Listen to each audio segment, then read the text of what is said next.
All right. Welcome back to the Radical Independent. And yes, I told you it could happen again. I got to thank my friend Stacy, who encouraged me and said, dude, you're always going to be the Radical Independent. What's wrong with you?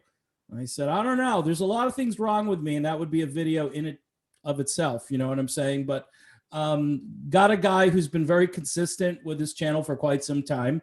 And a lot of fireworks over there on the Lone Wolf podcast. You want to make sure you're a subscriber over there. If you're not, I'll try to remember, Charles. I suck at this stuff, but I'll try to put a link in the description to your channel. And the latest controversy, we'll just do a little, what do they call, whetting the appetite, and then people have to see what it's all about. But Charles is up early this morning. He's already been, partaking in some adult beverages. So this is going to be a really great video. I can almost guarantee it.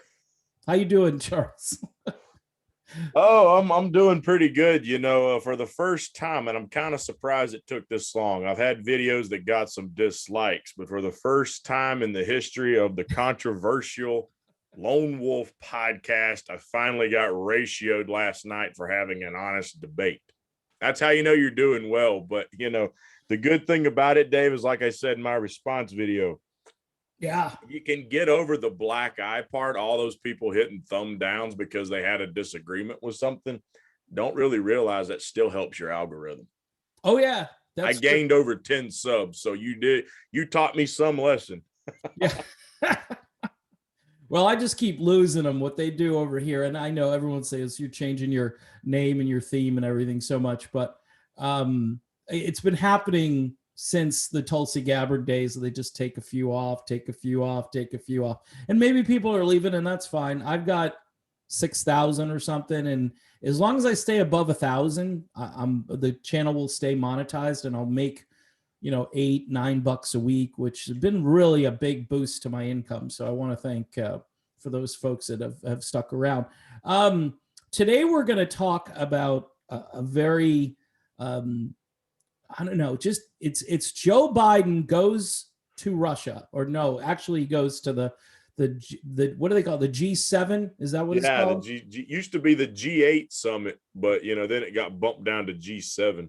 G7. Okay, it's like it sounds like a brand of car, like the Infiniti G7. You know what I mean? So, but anyway, all the world leaders get together. Of course, I'm focused a little bit more on the Biden versus Vladimir Putin part of this, which I don't know. This week has been an amazing week for me to watch our president, the president of the United States, some would consider the president of the free world, try to just navigate simple things, Charles. This was, forget about the politics. Say you love the fact that, you liked my analogy. We got rid of the loud muffler, right? And we installed, and I love using the word installed for some reason. It makes me feel good.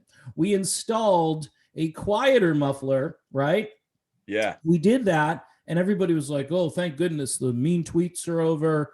No more Donald Trump declaring that everything is perfect and fantastic and it's the greatest, most superlative thing I've ever said. We got rid of that. And a lot of people are just like, good riddance. I'm glad Trump's gone. Other people are like, please, just bring Trump back. Bring somebody back with a pulse. Please, anybody. So, Charles, what's your assessment of, well, this would be a long thing for you to comment on here, but the G7, Biden's performance over there, and the way he and Putin interacted, which to me was just like, it was a surreal thing to watch those two men. And you got to admit, Putin, you don't want to mess with Vladimir Putin, whether you're a neocon, you think that Putin's got destruction about to happen to us. I mean, there's some really interesting stuff that's been happening out on the ocean, not too far away from Hawaii, and I'll comment on that. But what's your take on Joe Biden? Well, first, I've got to start off with this. So aside from already, having a little bit of beer this morning, I woke up, and for those of you who don't know what Delta 8 is, you should look into it. I've already had just a little bit of that this morning too. So when you mentioned that Joe Biden goes to Russia, the Yeah. first thought that just came through my head was like a Mr. Bean movie or something. Mr. Mr. Bean goes to such and such. And so are we going to start like a whole movie series out of this? Like Mr. Biden goes to, it's a joke. I mean, Vladimir Putin has been, and this is no defense of the guy. I mean, I hear this and that about Russia, but he's been emasculating except for Trump. Yeah. And some, like, if you're on the Democrat side, they would say he obviously emasculated Trump because Trump was his puppet, right? But yeah, right. He was emasculating U.S. presidents. I don't think he really emasculated Trump, but he emasculated Obama, if you remember. Oh, yeah. Oh, that's because, right. There for a while, I think Putin was ranked to be the most powerful man in the world one year instead of the United States president. Sure. And then we had the whole videos and the pictures of, Putin out riding horseback with the shirt off, showing off how good a shape he's in. And then you get leaked footage of Barack Obama working out in the gym with little 5-pound dumbbells, exercising those drumsticks. Okay. I mean, it's been bad. It's been bad. And so for the people and what killed me was they said Joe Biden had like a face off with Vladimir Putin. Guys, I think y'all bought into the corn pop story a little too much. Just a little. I mean, you really thought that guy with the dementia stare was just staring down Vladimir Putin? It was very clear. If you look at what they always do before they went to their meeting, they always walk up, they like shake each other's hands, and they look at the camera or whatever, right? Yeah. And I think even Fox News kind of covered this pretty fair to an extent. Vladimir Putin does the norm. Joe Biden forgot what to do. It wasn't that he was staring down Vladimir Putin. I mean, okay, first of all, Vladimir Putin is a pretty intimidating guy, even if you are the U.S. president. It's like we said, we've already established what's happened in the past. Right. You hear all the reports even still today about, what he's done with reporters or whatever. So, and looking at Joe Biden, Joe was a train wreck. I mean, aside from that instance, yeah, you have him snapping at a reporter. Yeah. Okay. And I don't remember exactly which clip it was. Yeah. But he did not look well in a clip I saw. He was giving one of his speeches over there, and he just didn't even look healthy. It's almost like it's like his face was swollen and he'd had an allergic reaction to something almost. Yeah. And his eyes were nearly closed. And I'm just like, this guy is in bad shape, Dave. I mean, we knew this was going to be bad. Yeah. But if this keeps on, they always said the duties of the president cause stress and they cause you to age quicker. I mean, and to be fair, some people probably wouldn't say they saw it in Trump. I even saw it in Trump a little.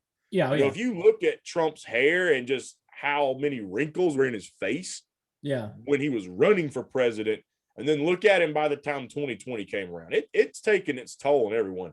Oh, yeah.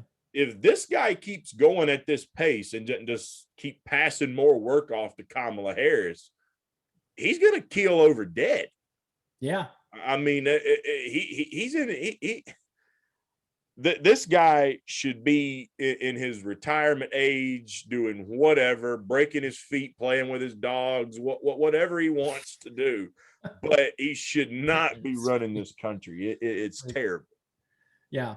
Well, there was one, I don't know if you saw the one video where it looked almost like he was standing under like a little pavilion or almost like a cafe outdoor type setup. I don't know if they were serving food or drinks, but he had wandered in. He had literally wandered in and he was standing there. And then I think at one point somebody started to shout a question at him and he didn't answer the question. He kind of turned, and then his wife, Jill, just ran in there, grabbed him by the hands and literally pulled him out. I mean, this is something that you might see, at a retirement community, right? Where somebody wanders in somewhere. Oh, honey, no. Come over here this way, you know? And not only did Jill, and somebody made this point on a news channel, probably either Fox or an independent thing that I watched, about how, if you're Jill Biden and you're part of this charade and you're putting your husband through this, and I do mean, I mean, it's one thing to be the leader of the free world. Look, I'm the leader of the free world. I'm the president, you know. At what point does your conscience say, no, this is not right? This guy, my husband can't do this job, and just admit it. But these people, I'll tell you what, Charles, this is all about power. It's all about control. It's about putting on, you know, this is everyone who says that Biden is a puppet. That's an understatement. Puppets can be, you know, puppets are more animated than Joe Biden. You know what I mean? We're getting to the point now where we're getting close to Weekend at Bernie's, okay, or Weekend at Biden's. We're getting really close where we're going to start seeing, you know, maybe we can prop him up this way so he doesn't look so. You mentioned the face. I saw just in one instance where someone else was talking and the camera was on Biden, and his eyes were just, it was like he was stuck in like this semi smiley face stare. It was like, and it was just frozen that way.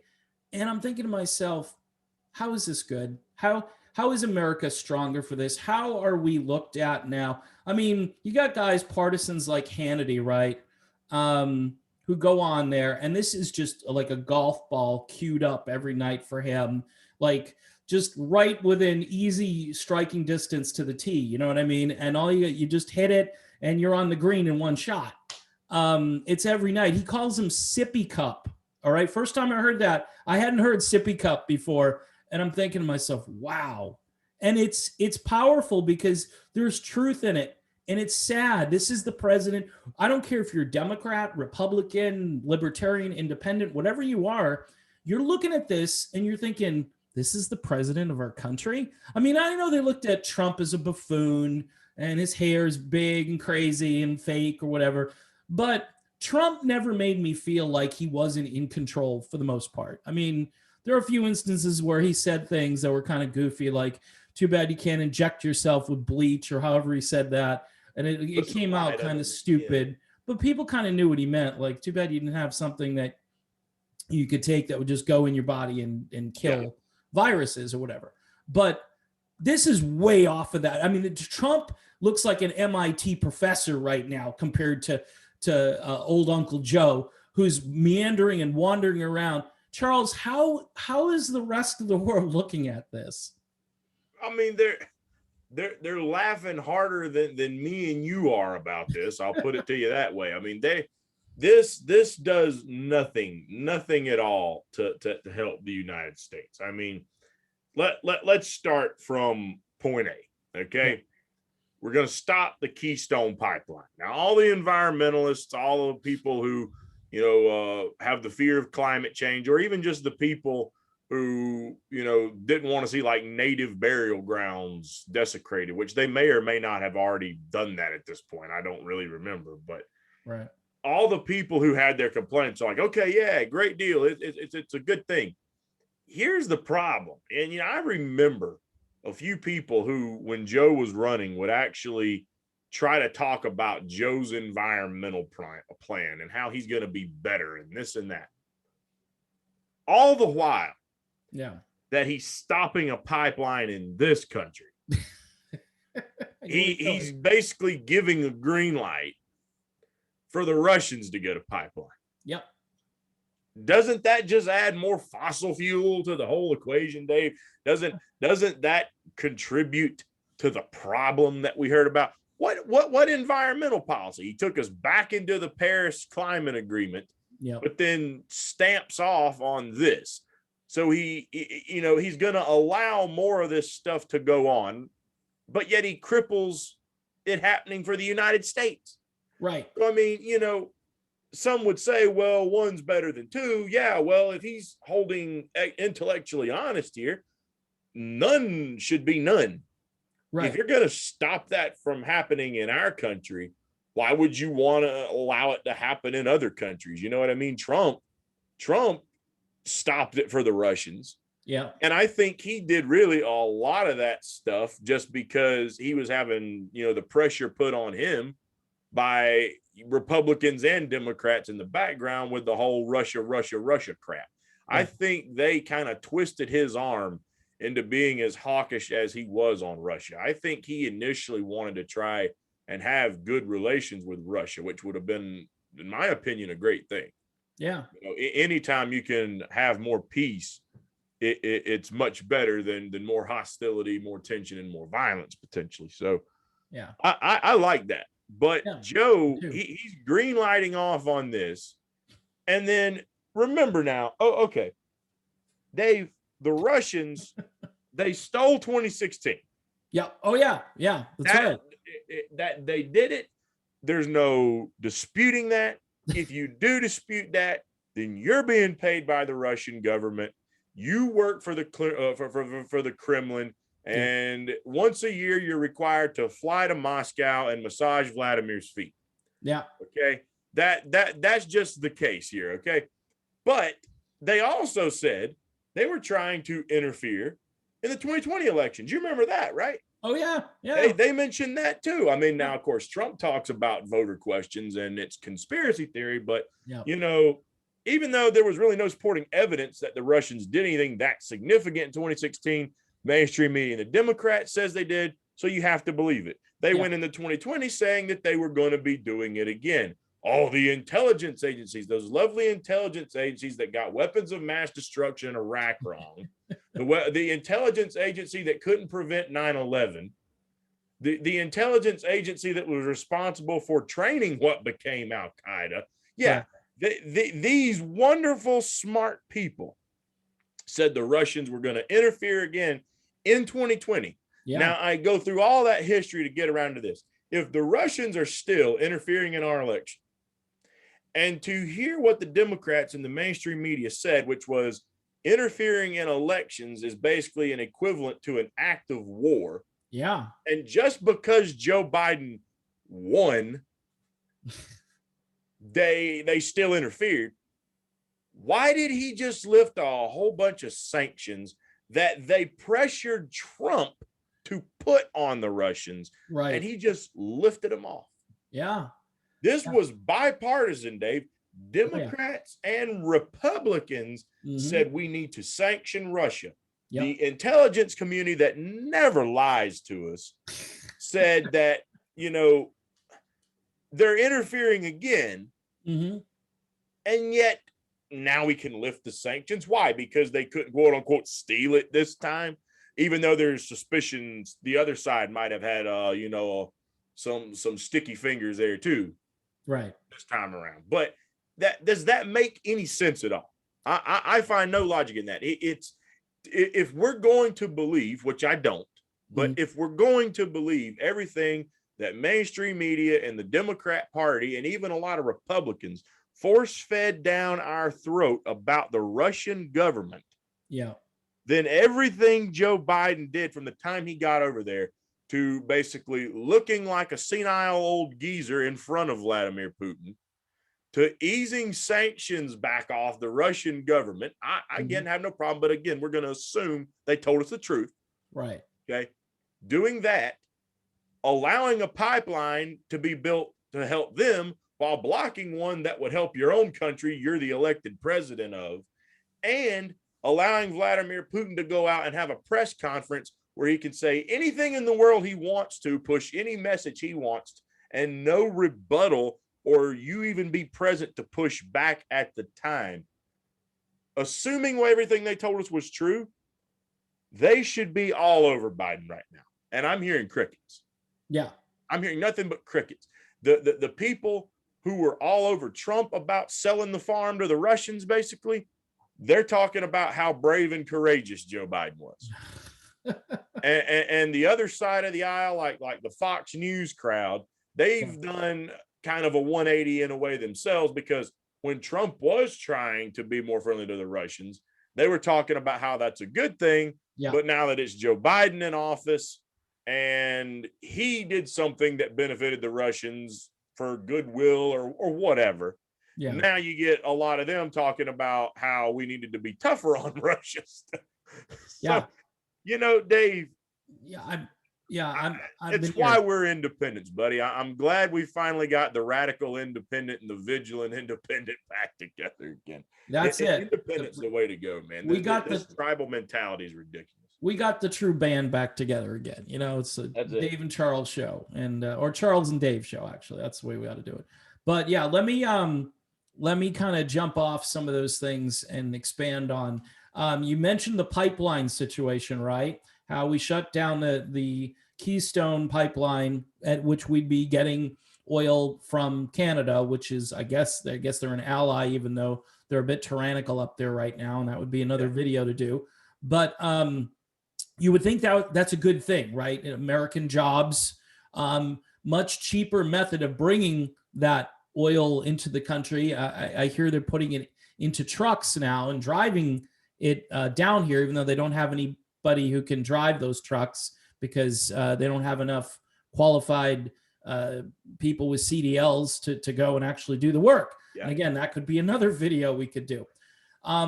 We go over, we hear a lot about, environmentalism. And I've said, I'm on record of saying, until we can get the technology to a place where it's affordable, we've got to deal with fossil fuels. You might be able to get rid of coal, but China's not getting rid of coal, right? Russia's not getting rid of coal.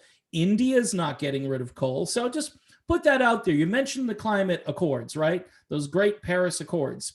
Yeah. India and China are exempt until like 2030, from what I remember. And they didn't renegotiate that. They didn't say, okay, you got to get on board by 2025. They didn't say anything like that, Charles. They basically just re-signed. They erased, Trump erased it. And what they did was like erased what Trump erased, So we're back. America. You keep hearing America's back. And this is why all the Trump people are out there saying, this ain't America first. This is America last. It does seem a bit like America last. And I know our libertarian friends, they're going to say, well, these two parties, you're right. They are. They both suck. They're both really bad. But when some president or congressperson or whoever does something that you like or you think might be beneficial to America, you just don't throw out the baby with the bathwater, Charles. You give that person praise and you say that's a good decision. It helps me, helps my family. Look at where gas prices are. I did a whole video about gas prices earlier this week, and I think most Americans who have to function day to day look at these decisions and they go, okay, who's running this place right now? I mean, Trump, it was someone put this up. It was like $1.87, $1.87. When, right around election day, it was $1.87.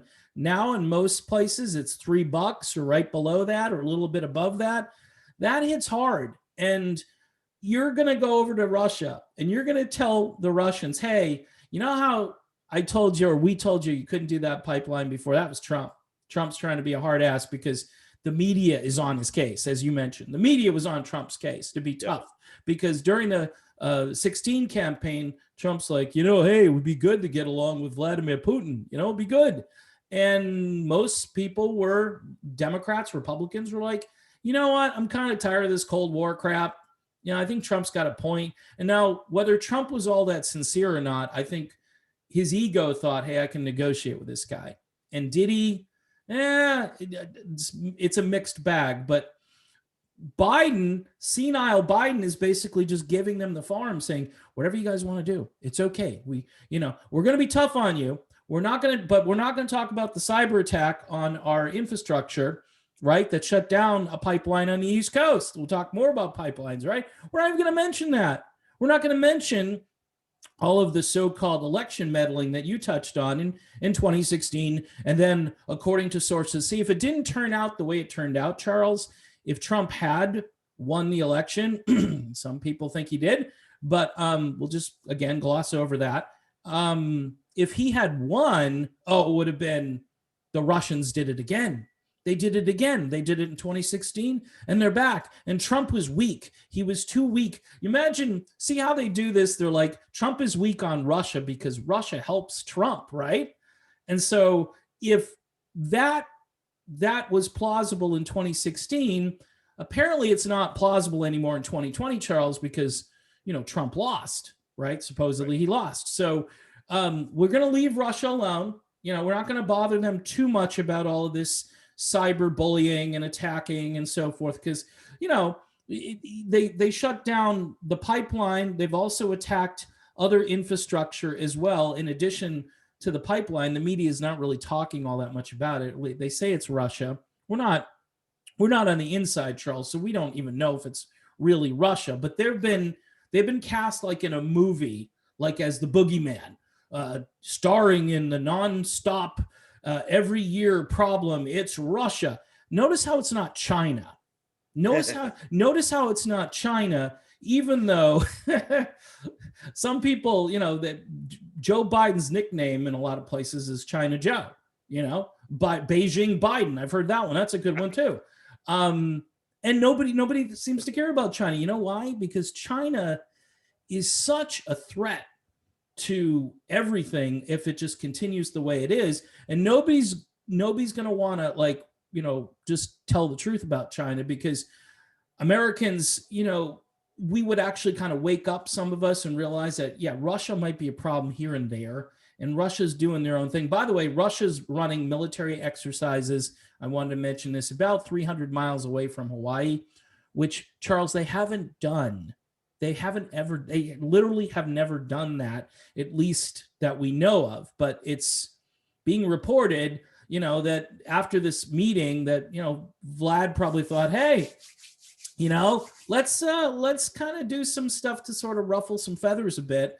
And do we really want a Cold War and then a hot war? Imagine being in a hot war right now with Russia over the stuff that if we did some diplomacy, if we had even a Trump level diplomacy. And again, I'm not praising Trump. There are other people that through the years, obviously Reagan would have been great and I'm just thinking presidents, I don't know, maybe H.W. Bush would have laid down some diplomacy, and I'm not a fan of his. I think, what was it? George W. Bush used to call him Pooty Poot. So obviously he had a friendly relationship with Vladimir Putin, or lack thereof, or just let Russia do whatever they want to. The point is, the current commander-in-chief, which is, it just doesn't work when I say commander-in-chief and then I'm thinking of Joe Biden, is really right now crippled. And that's a word that just popped in my head, but I know it's not politically correct. Disabled, handicapable. I mean, I don't know what to say about his ability to be on stage. And Charles, seeing those pictures coming back of him meandering around, bumbling. I mean, I don't know if you heard some of the audio where he again destroyed the preamble. He destroyed the preamble to the Declaration of Independence for the second time. It wasn't bad enough that we have, the thing back from last year or the year before, the thing, all men good, created equal, blah, blah, blah, and the thing.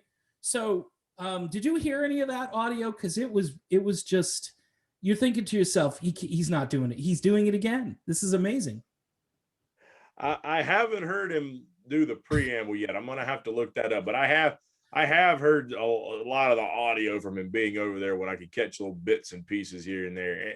It's just god awful embarrassing, man. I mean, it is a black eye to our country. When you think of the United States showing that it is still the world leader, basically, and assuming the Russians are the bad Ruskies that the MSM want us to believe that they are. Yeah. Well, put this in contrast with people like JFK and Khrushchev. Yeah. When they had their meeting. I mean, it is just so ridiculous. And I know we're not in a Cold War now, but as you point out, you've got the Russian military running drills off the coast of Hawaii. I mean, I don't know that they're necessarily gearing up for a full out war with us. Right. What it is they're not just sending a message to us, they're sending a message to the rest of the world. We're still, in a way, in that competition of who's going to become number two. Yeah. Notice I didn't say number one. I'm going to get back to that in a minute. Okay. Right. We're in a competition for who's going to be number two at this point. And now that they realize we have a leader who is not competent to perform the tasks of this job, he's not able to do anything. And he got to get a bird's eye view of that for himself at these meetings. Yeah. Okay. Now that he knows that, this is his way of sending out the message to the rest of the world. Pay attention to us because this is a joke. Yeah. That's what they're telling everyone else, is that do not pay attention to the United States. The people are stupid. Their people are ignorant. They just elected this guy Exactly. to be the president. They're a joke. Take us seriously, not them. Right.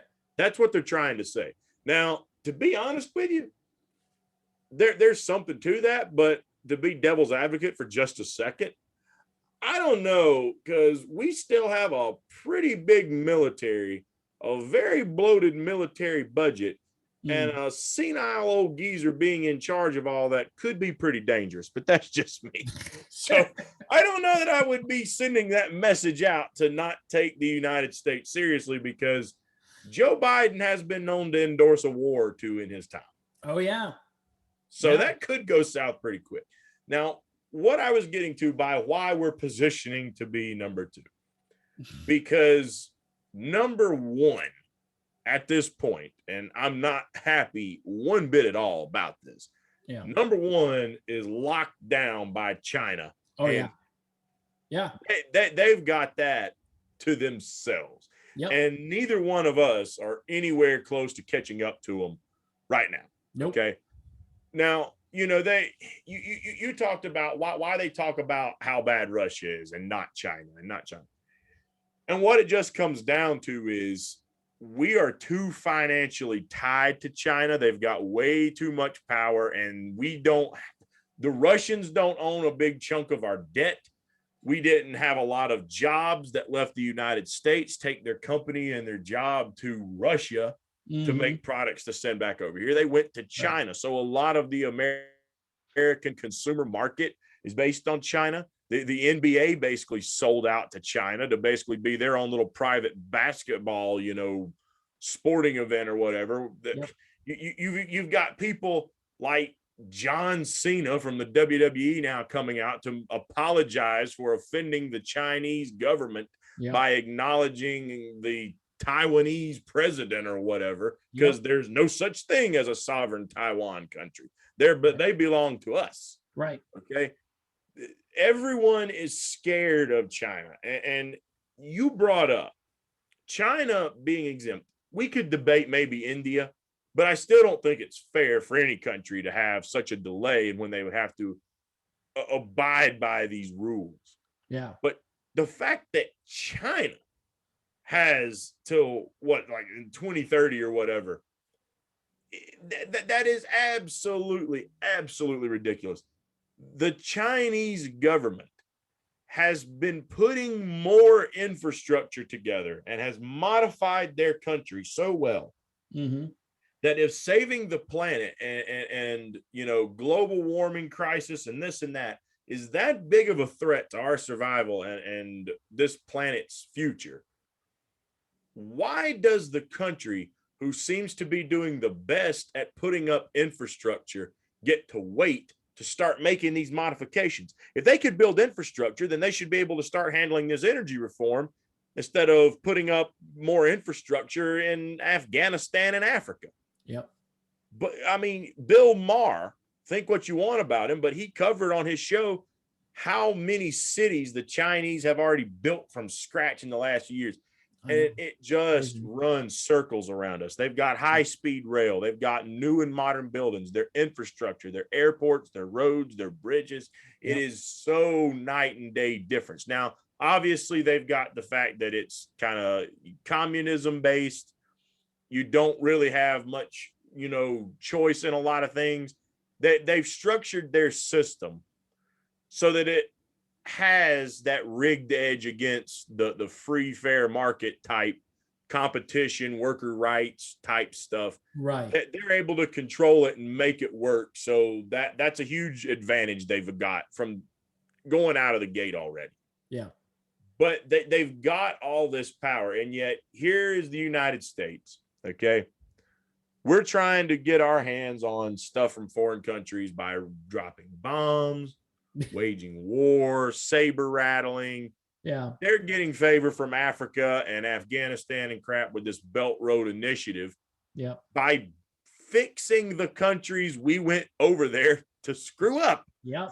I mean, Yeah. we go in and tear it apart and say, gimme, gimme, gimme. And they say, no, we're mad at you. And then here comes the Chinese government.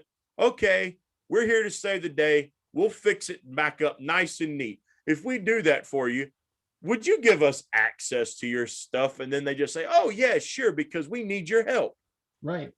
I mean, good Lord, that it's so easy to figure out. What happened to the day of old when you had, people like Teddy Roosevelt and other presidents, when our way of gaining favor in the world was doing things like the Panama Canal? Imagine if that's the role, if we were going to go out and do things for the rest of the world. Imagine if we were spending more money as far as foreign policy goes to actually do something that helped some of these countries, not go over there just to drop bombs and try to steal their stuff. People would say there's no profit to it. Bull crap. Why do you think the Chinese government's doing it? Because they get their hands on the goods and there comes the profit. It's called getting it, through diplomacy, and not just trying to go over and take it and say, mine. Right. You really don't make many friends that way. Yeah. And when it's in their country, you've got a better chance of possibly doing it in some of these impoverished countries if you actually try to help them. Yeah.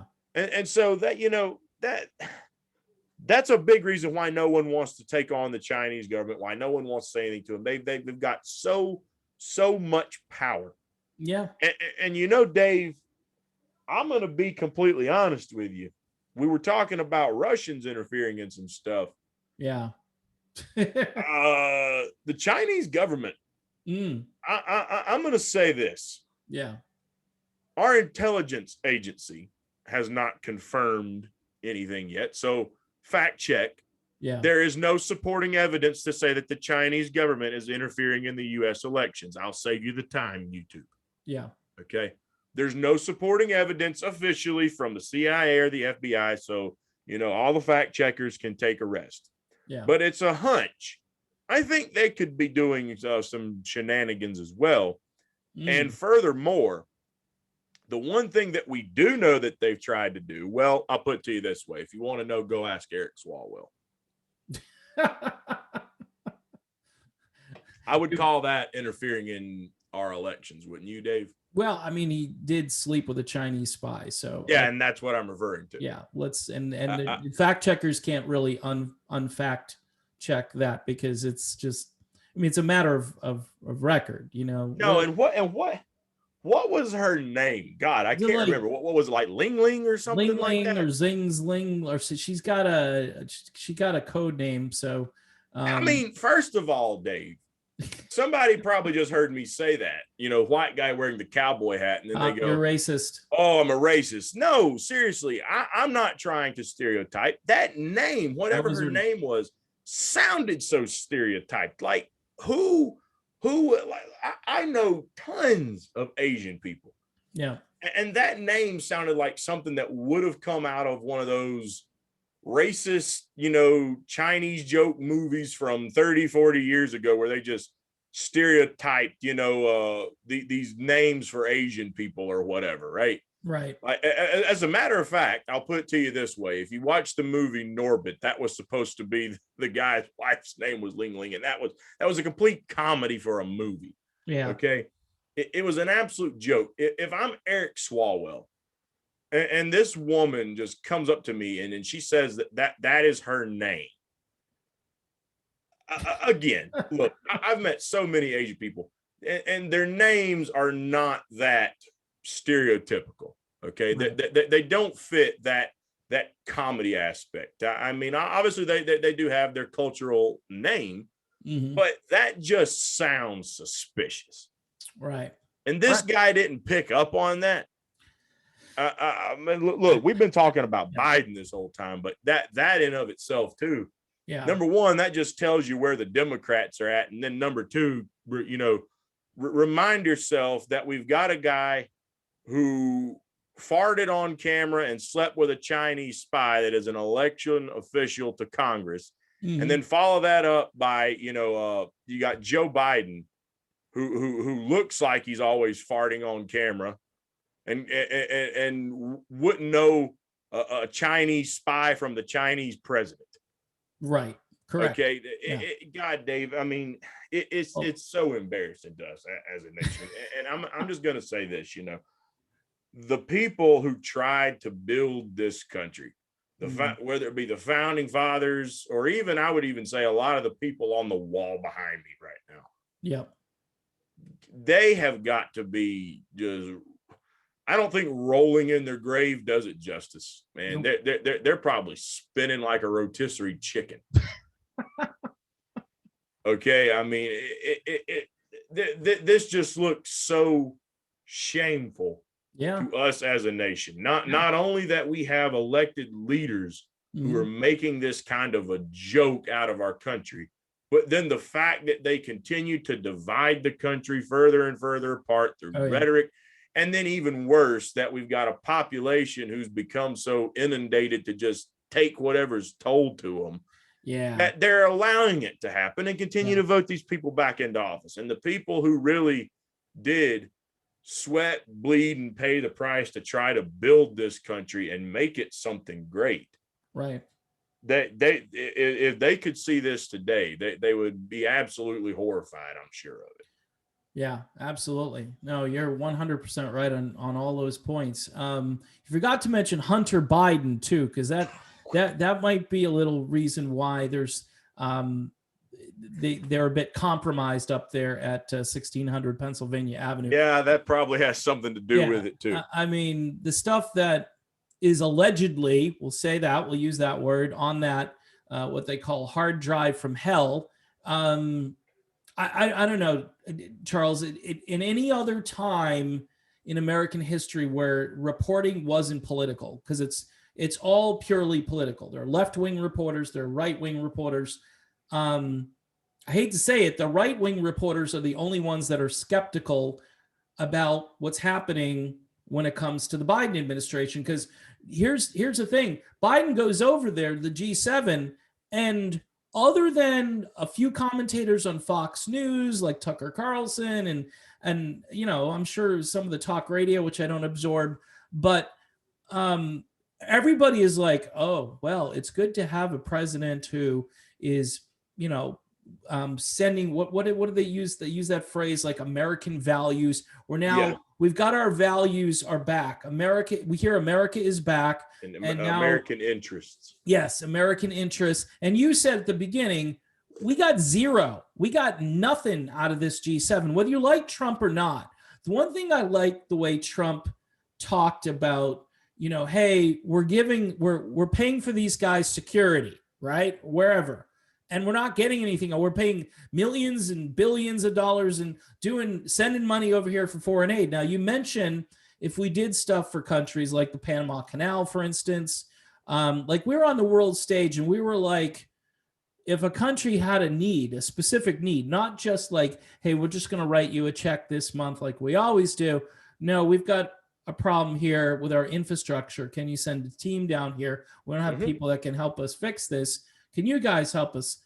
I might be willing to see. That's where I'm way apart from my libertarian friends, because I look at the world and I go, it's not that we need to be our brother's keeper everywhere. It's that we need to be realists. And it will go well for us if we are good neighbors and good Samaritans and good friends. Now, in the situation of China, there's nothing we can do for China. All right. They've got this because, as you've said, they set up their economy, whereas it's a flat out communist country. Don't try to spin it. Don't say it's, neo-communism, or their population has virtually no human rights, very little. Freedom of movement, not so much. Freedom to eat what they want. Freedom to have they picked summer activities for kids. Yeah. Freedom. Oh, here's a good one. Freedom to have as many kids as you want. No, not so much in China. So, and basically it's slave labor, which again, we've talked about this a lot, drives down the cost of goods, and then they're able to dump them here. That's why Trump is like, hey, by the way, I think Biden did keep a few of these tariffs in place, not all of them, but some of them, which I think, I hate to say this, I think it's a good idea. And again, my libertarian buddies would be like, oh my gosh, you're breaking no, here's the deal. Okay. There's got to be some level of fairness, or the American worker is done for, completely done for. All right. You probably experience this at your work. There are other people that are like out there like, well, I had this great manufacturing job. Well, you know what you need to do. And Biden, unfortunately, has said this a couple of times. Well, you need to retool. You need to learn a new trade. Well, I've been a welder for 30 years. What am I going to do now? Charles, I don't expect a guy who's been a great welder, a great electrician, a great carpenter to just up and have to it's tough enough as you get older, Charles, like to do all this digital crap that they're sending our way every day, to remember the fact that you have 50 different passwords now at 50 different sites. And I know Google memorizes some of them for you, but if you lock yourself out, you do something, you're screwed, And a lot of the blue collar laborers out there, those are craftsmen, those are tradesmen.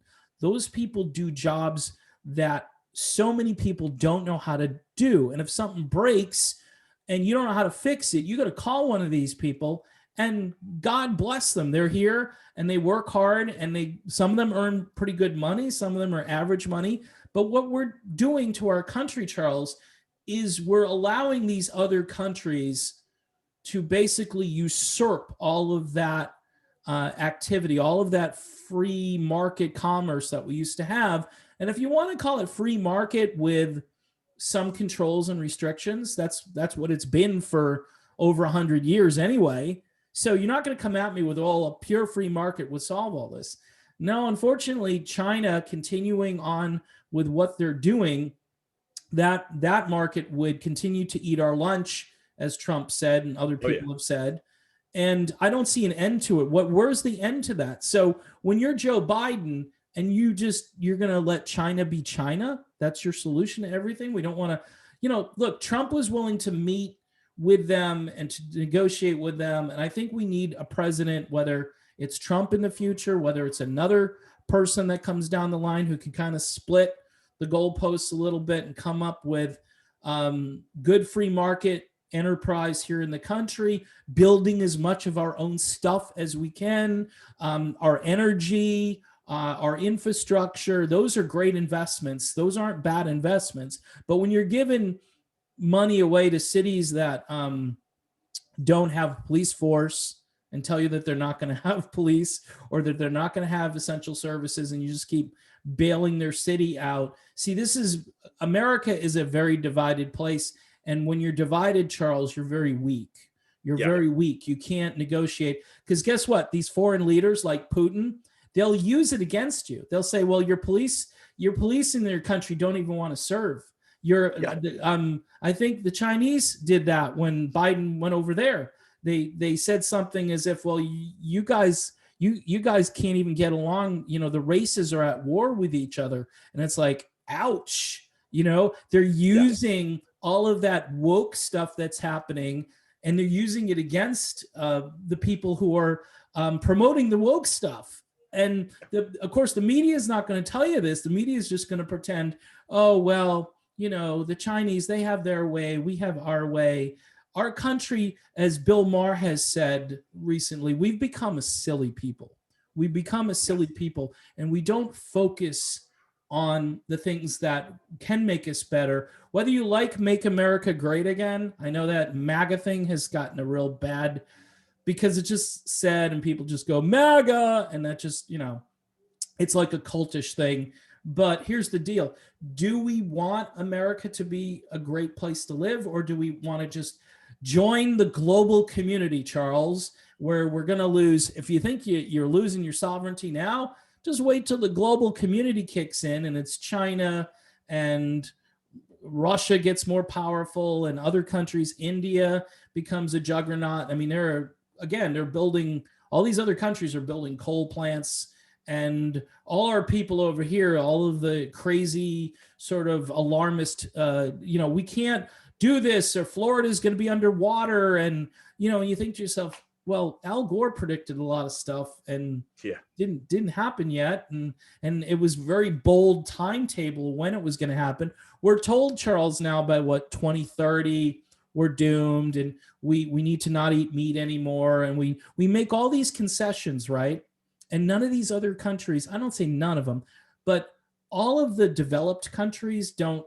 Some of them have to do it, but none of the developing countries have to do it. And what's mind-boggling is I think you're going to see a lot of the problems coming from the third world, or coming from places where they grow, they have cattle or they grow whatever. And we're being told, America needs to get in line and do what's right. And I'm thinking to myself, no, why us? Why us? We used to be able to take care of ourselves. Right. You mentioned all the great people on your wall, like JFK. I'd love a JFK right about now. A JFK coming along, looking down at the legitimate threats to this country and not being all, just like George W. Bush about it, but just looking at these things and doing foreign policy, doing actual foreign policy and diplomacy as much as you can, but then also taking care of the citizens and saying, hey, there's no pride anymore, Charles. You can't even say America's a great place, because number one, it kind of isn't. But number two, if you show the kind of love and pride for the country, you're looked at as some kind of xenophobe or somebody who doesn't understand the world stage.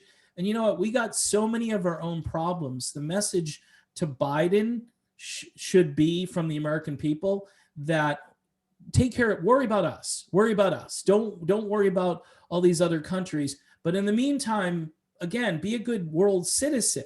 Don't, start a war in a place where it's just about natural resources. When we have natural resources here in the country, you're allowing Bill Gates to be the biggest landowner in the country. That tells you something's not right, Charles. Yeah. I mean, it's,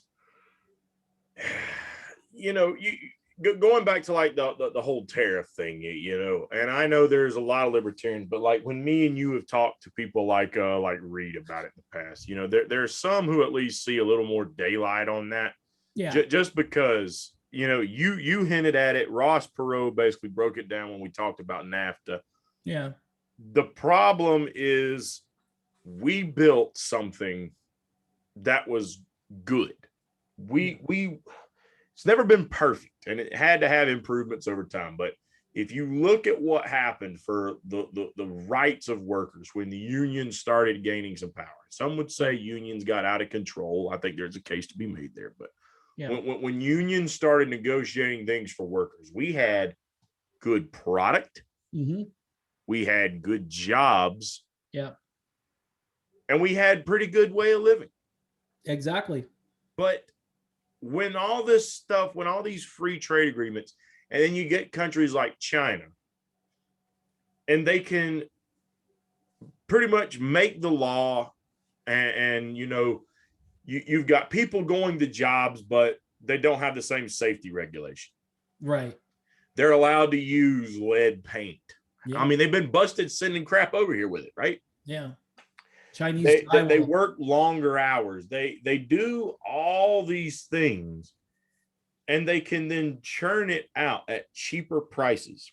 Yep. So back in the old days, I wasn't there to live it, but my grandparents used to talk to me about this kind of stuff. They used to say, back in our day, everybody bought American because that was the good stuff. Yeah. That was the stuff that lasted longer.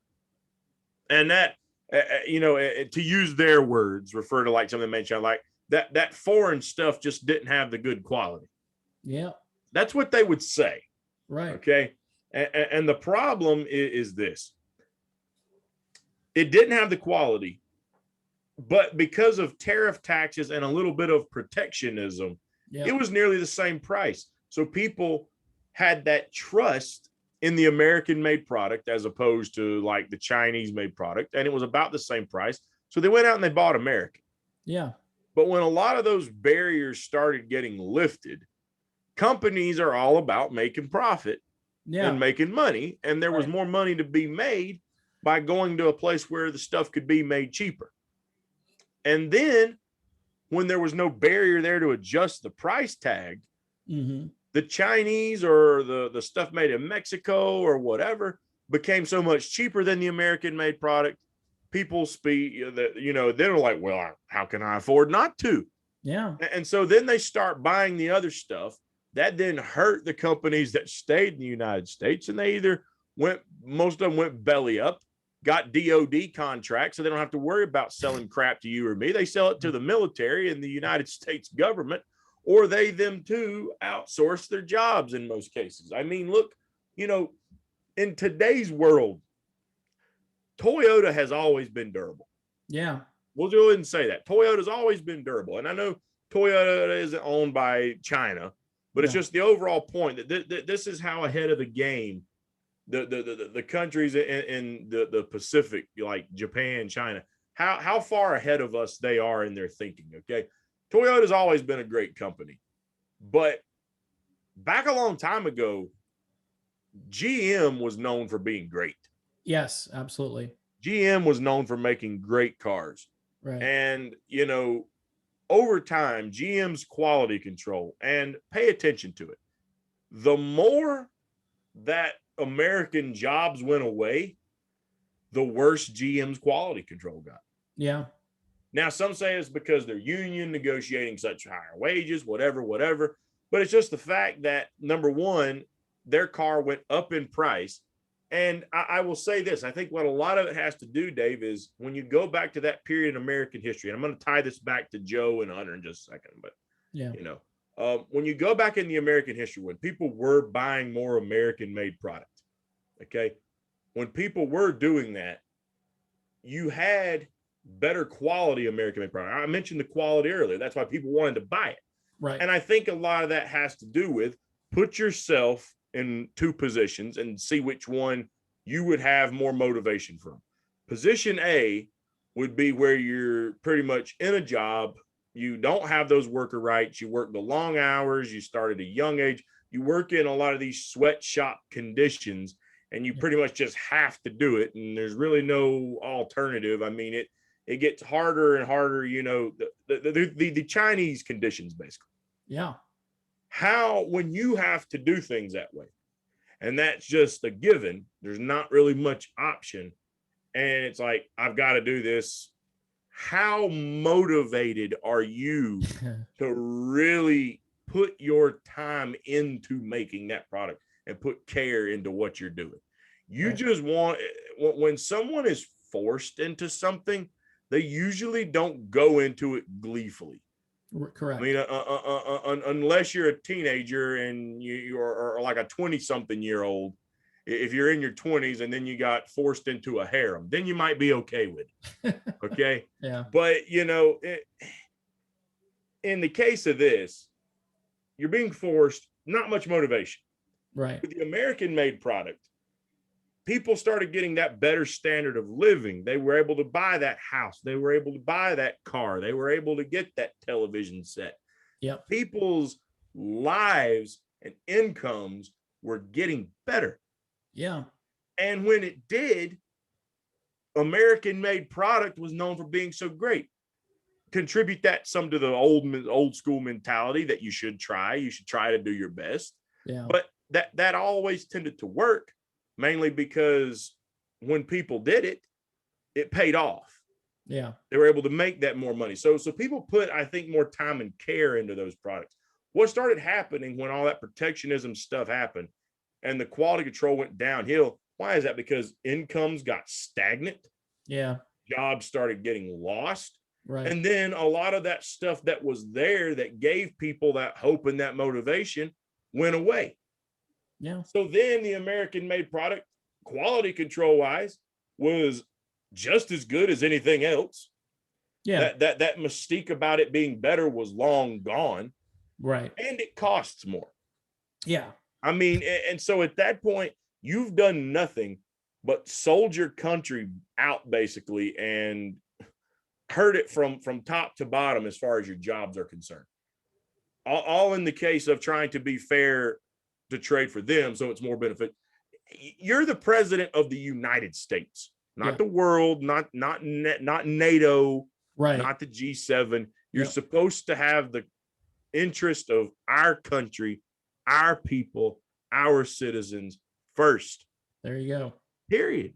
I mean, there's just no debate about that. So when Joe Biden, because you know, and I said I would tie this back into the whole Hunter Biden thing too. I'm getting there.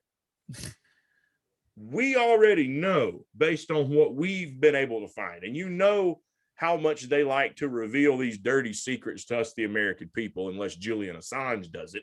Yeah. Okay. They don't let us in on details like that. But yet, even without Assange, really, we've been able to find out dirty secrets about Hunter Biden. I mean, you know, without having WikiLeaks, we were able to find out this guy's so far gone, he's trying to smoke crack and he's grabbing chunks of Parmesan cheese. Yep. Okay. We know this without having anything like that.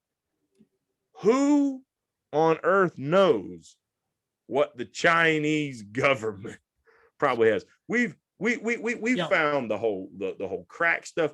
Yeah. Even just, what was it, a few weeks ago, we get the text messages of Hunter Biden dropping the N-word. Yeah. I heard about that. And even though some people say it was a slip of the tongue and an accident, this is in the same year we got audio of Joe Biden saying the N-word. Yep. So, I mean, how ridiculous is it, Dave? I mean, it's a joke to our country. And in all honesty, you know, people tried to go after Trump on emoluments. They mentioned Jimmy Carter having to sell his peanut farm and this and that. The fact that Joe Biden has this tie with his son, and then his son is so tied in with the Russian government, or not the Russian government, but the Ukrainian government and the Chinese government. Yeah. It just reeks of conflict of interest. Yeah. It really does. It really does. Combine that in with Joe's mental state, combine it with the stuff he's got going on, like we mentioned earlier, shut down the American pipeline, but green light the Russian one. I mean, literally, it's like he's just selling the country out at this point. I mean, I really don't know how else to describe it. And I would like to try to throw some sort of a joke or humor onto that to try to lift the mood of this video, but it's so disappointing. Yeah. Because unfortunately, there were people, right or wrong, who had true hope in this guy. Yeah. They didn't like Donald Trump's talk. Yeah. They didn't like how he acted. The mainstream media, of course, I think warped a lot of stuff he said, made a lot of mountains out of molehills, and got the people to go and buy that. Yeah. And so they put hope that this guy's going to put us back on track. And he put us back on track. All right. What they don't realize is he put us back on track with a one-way trip to hell, basically. Yeah. Well, you know, I was there in the 70s, brother. You know, as a teenager or a young teenager toward the end of the 70s. And this feels a lot like the late 70s to me. A little Carter-ish, huh? Yeah. This feels with the issues with gas prices. And then we had that infrastructure issue, which the media said, where did it come from? Well, they allege it came from Russia.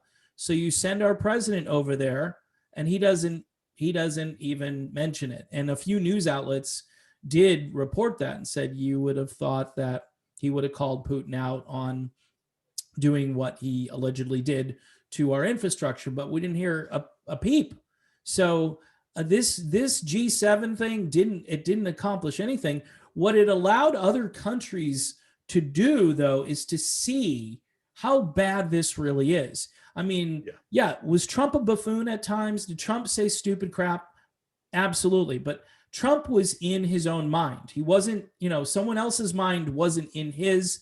There's some folks out there who believe that maybe Joe might have something in his ear, and there's a delay. There was one point where he paused, almost as if he was listening to someone who was giving him what he needed to say.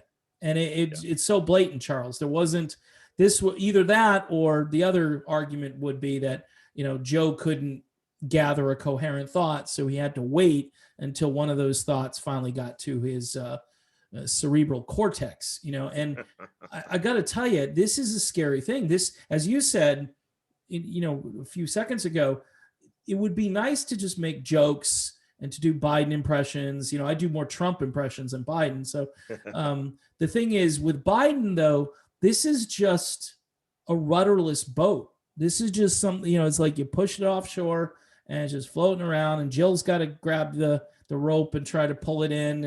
And the media, by the way, does most of the heavy lifting. I mean, it's absolutely confounding, Charles, to see the lack of intellectual integrity, I'll say, and just say, look, we get it. You guys didn't like Trump. All right. You didn't like him. You basically drummed him out of town. We get it. You don't like him. All right. And you're still talking about Trump. Whenever they get an opportunity to talk about Trump, they'll talk about Trump because they know, ratings are going to go up. I'm going to talk about Trump.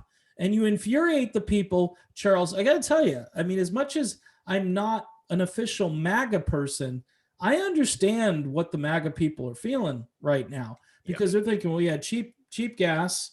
We had a president who at least seemed to like the country and want to put the country first. Now, you can debate and argue if his methods and his ideas were doing that, okay? And the Trump people make some pretty good arguments, in my estimation, especially when you do an A-B comparison. Like, this is where we were and this is where we are. Now, of course, you had COVID, all right? And you can't blame Trump for COVID, although there are people that do. He didn't handle it properly, or, he didn't jump on it fast enough, which is baloney. As far as, if you look at the timeline, I think he wanted to jump on it faster than like Fauci and some of the other people he had working for him, which, again, one of the big knocks on Trump is he surrounded himself with people that were mostly swamp creatures, and 100%. I cannot refute that. It's one of his big sort of oxymorons, or you don't understand. You say you're going to run against the swamp, and yet you put the swamp in the White House. And I don't get, John Bolton, really? So anyway, when it comes to the arguments, though, of we could do better than both of these guys, Charles. We could do, we could find a Ross Perot character out there, somebody who can put a sentence together, who's got charts and graphs, and now you can do those really a lot easier and get those on TV without the clipboard and the telestrator or whatever else he was using in those days to make a point. And I'm not advocating for everything that Ross Perot wanted to do, but he was on the right track. And it's sad to think back in those days and think of somebody who knew where we were headed with China, who understood the world stage, who understood that America used to be a place that would make stuff. That was one of his big things, that he's like, we used to make stuff in America. Now we don't make anything, And this is you talk about Toyota. I got two of them. My wife's got one. I got one. It's a quality vehicle. We think of General Motors now. We think of garbage. The computer's going to break. Something's going to happen, and then this car is going to cost a lot. Toyota will run 300,000-400,000 miles if you change the oil, and you want to keep the car. A lot of Americans just are disposable with cars because they see the new model come out. Oh, I got an '08. Oh, gee, sorry. That's sad. Maybe you should live within your means. I see you at the food bank driving the new Escalade. I'm thinking to myself, maybe you can make an adjustment there. Right. But that's another video. The point is, and we'll wrap up soon here because we're about at our hour here. America on the world stage, it's like a Kenny Rogers song. Basically, you need to know when to fold them. And in the case of Joe Biden, in this case, he's somebody that we dealt our hand with Joe Biden to the world stage. They looked at it and they said, crap, they got their first look at him. Some people in the country, maybe who even voted for Joe Biden, might have been paying attention to this and may have thought to themselves, wow, this is a weak leader. This is a very weak leader who doesn't really have. Charles, when you think of Joe Biden, are there any policies that just jump out at you that say, oh, yeah, this is a Biden policy? You knew what Trump was all about, You knew what he was about on the border for immigration. Biden, they sent Kamala down there to tell people not to come, right? Finally, but that's not the problem. The problem is they've already left, and not only that contradicts their whole thing about, come to the country. And yeah, it's mind-blowing because maybe they just don't take the stuff seriously that most Americans take seriously, like being able to buy groceries, and not seeing. I've been in the supermarket lately, dude, and it's crazy. Those prices are not tumbling. It's like things that I used to buy, and I'm like, this is like $1 more than the last time I purchased this. Little canned good items are like 20, 30 cents higher. That kills you when you hit the checkout, man. And I'm thinking to myself, not only that, but then I got to go, over to Murphy's USA and fill up with gas. And it was $20 to fill up. Now it's $30 to fill up. So again, do the math and think to yourself, is this where I want my country going?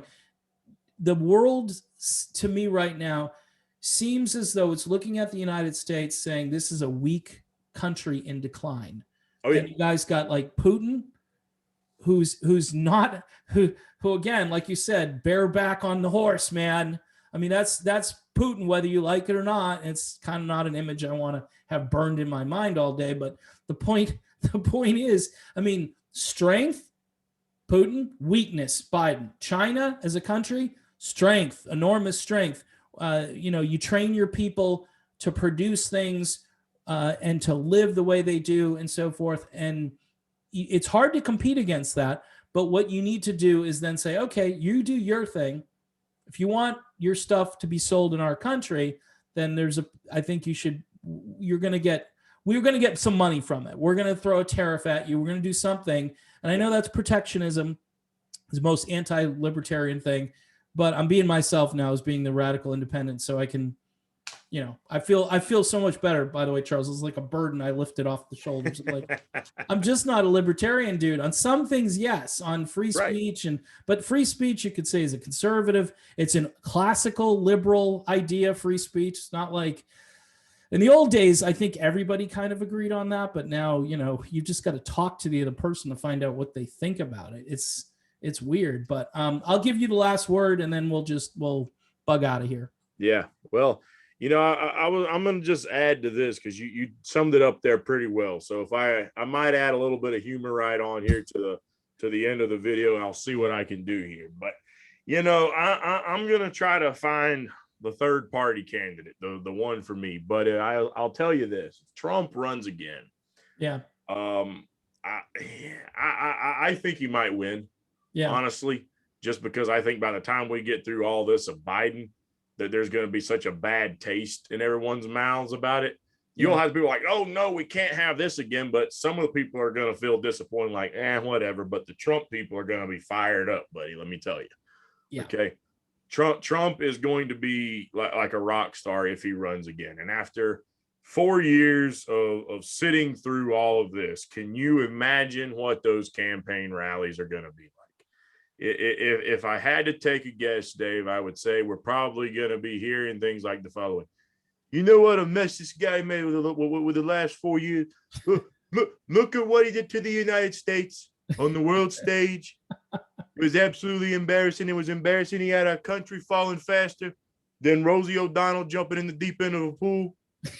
I mean, we were just going below water. We were drowning as a nation. Look, he goes to Russia.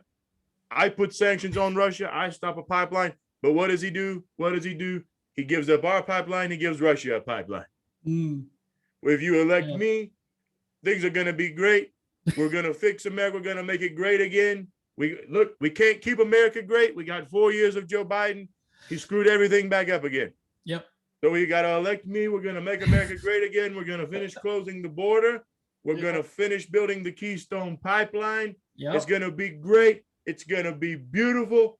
If you elect me, you won't have to deal with the Democrats anymore. We're going to prevent Russia 2.0. It's not going to happen. It's not going to happen. No more Kamala Harris. No more Joe Biden. We're going to get it all done. We're going to get it over with. We're going to build a nice, big, beautiful wall. It's going to be a great wall. Put a nice little door right down front, just like I always planned. Yep. And we will have a great country once again. And if you elect me, I'm going to fire that SOB Tony Fauci. Oh, see what I mean? Okay. See, you're talking and it was a really good, especially for a Southerner, Charles. I mean, it's got to be degree of difficulty. There's got to be like an 8 or a 9. Cause I mean, your accent is trying to break through. The New York gangster thug. The Trump. See, I can do a pretty good Italian New York gangster by itself, but that's not just Trump. No, Trump's got his own thing. Trump's got his own thing, and I am not the best Trump impersonator, but I got the hand motions down. Oh, you did the little like this is that's perfect, man. It's perfect. It's great. Hey, I'm signaling to a lot of people out there. Oh yeah, we forgot about the okay sign. Yeah, what that means. Yeah, okay, yeah. Sure. Unreal. If only someone had told Buckwheat what he was really doing. Yeah. Oh, you forgot about. See, you're a culture man. You get the old culture. Buckwheat. I mean, the Little Rascals as a kid. Those were in reruns. I used to watch them all the time. I love those guys. Anyway, big thanks again to my buddy Charles Anderson from the Lone Wolf Podcast. His channel right now. On fire with a little bit of controversy, as we mentioned at the top of the show. Go check out Charles and his channel. I mean, here's the thing. Charles just did this rebuttal video. And even if you don't know what it's about, you're going to sit there, you're going to listen to him. And you know how you get into, you hear an argument and you weren't there to hear it at the beginning, but you're really like into it because the person's making such a passionate case about whatever it is. And you're like, I like this guy. That's how you're going to feel watching Charles in his latest video. And I love that stuff, Charles. Hey, one of the reasons I watched that Jimmy Dore video was because Jimmy was like on fire and I'm like, what's he talking about? What is going on here? But you get sucked in to the storyline because, you know, there's so many sparks that are flying around the video. So in any event, again, check out his channel, the Lone Wolf Podcast. What's your Twitter handle again, Charles? I always forget that. At Vigilant into P1. Still got that reference to the Vigilant Independent. That's why I'm glad you're back as my tag team partner again. See that? And you know what? And full disclosure here, as I've gone through all the isms and ideologies and explored, and I have explored, nobody can not accuse me of not immersing myself in the culture of something before I decide I'm not going to do it. I feel most comfortable as somebody who might be a little center right at times, might be here and there, have some progressive ideas. Like we talked about, you know, apparently tariffs are kind of a crazy progressive idea in some quarters, but I think it's an American idea, but that's another video. I think the best thing to do is just to call it like you see it. You're not that you're on the sidelines, but you're looking at both, you know, the left and the right and the craziness of the parties. And the libertarians too, I'll put them in there. And you say to yourself, okay, here I am. I'm not really a charter member of any of these groups, but I do feel aligned with some of the ideas over here, some of the old school ideas that you and I talk about. The Reform Party, maybe, if there was a revival of the Reform Party, might be something I could, and everybody's going to say you're crazy because, again, starting another political party in the midst of this, very difficult thing to do. I say infiltrate the two parties and bring them back to sanity. You know, local issues and local races, whether it's dog catcher or school board, I think those things are really important right now. And your local sheriff and your Second Amendment. Sorry, I'm just putting it out there. I think when lawlessness happens, I think you have to have kind of you know, something that is a little bit of a security blanket or whatever. So in any event, that's what the founders wanted, and I think that's what I want. So I'm going off on a tangent, Charles. So again, thanks for being here, buddy, and we'll do it again soon, I'm sure, because we got so much to talk about all the time. Oh yeah, something's happening all the time, man. I appreciate you having me back on. All right.